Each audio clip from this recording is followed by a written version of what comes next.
अल्हम्दुलिल्लाह वस्सलातु अला रसूलिल्लाह।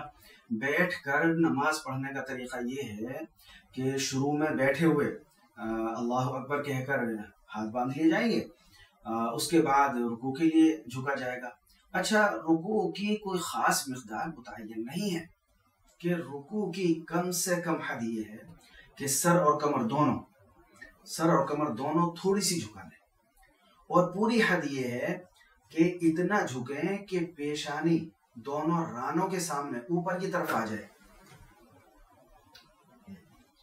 यानी तकरीबन घुटनों के सामने, हाथों के ऊपर घुटनों की तरफ को आ जाए। और रुकू में सुरीन को उठाने की जरूरत नहीं है, यानी पीछे के हिस्से को ऊपर को उठाने की जरूरत नहीं है।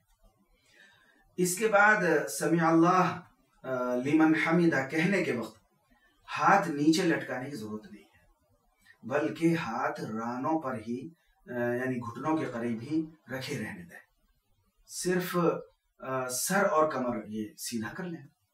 फिर सजदे के लिए झुकना है। हदीस में है कि सजदे के लिए रुकू के मुकाबले में थोड़ा ज्यादा झुके। अगर जमीन पर बैठे हुए हैं तो सजदे में घुटनों से आगे जमीन पर हाथ रखें। अगर रखने की ताकत हो तब तो हाथ रखें, और अगर जमीन पर हाथ रखने की कुदरत नहीं है या कुर्सी पर बैठे हुए हैं, इस तरह से कुर्सी पर है, तो हाथों को जानों पर रहने दें। इधर उधर हाथ लटकाने की जरूरत नहीं है। फिर दोनों सजदों के दरमियान जलसा भी सिर्फ सर और कमर सीधा कर लेंगे, हाथों को ये जानों पर ही रहने देंगे, इधर उधर हाथ लटकाने की जरूरत नहीं है। और फिर तशाहुद भी मामूल के मुताबिक इसी तरह कर लेंगे।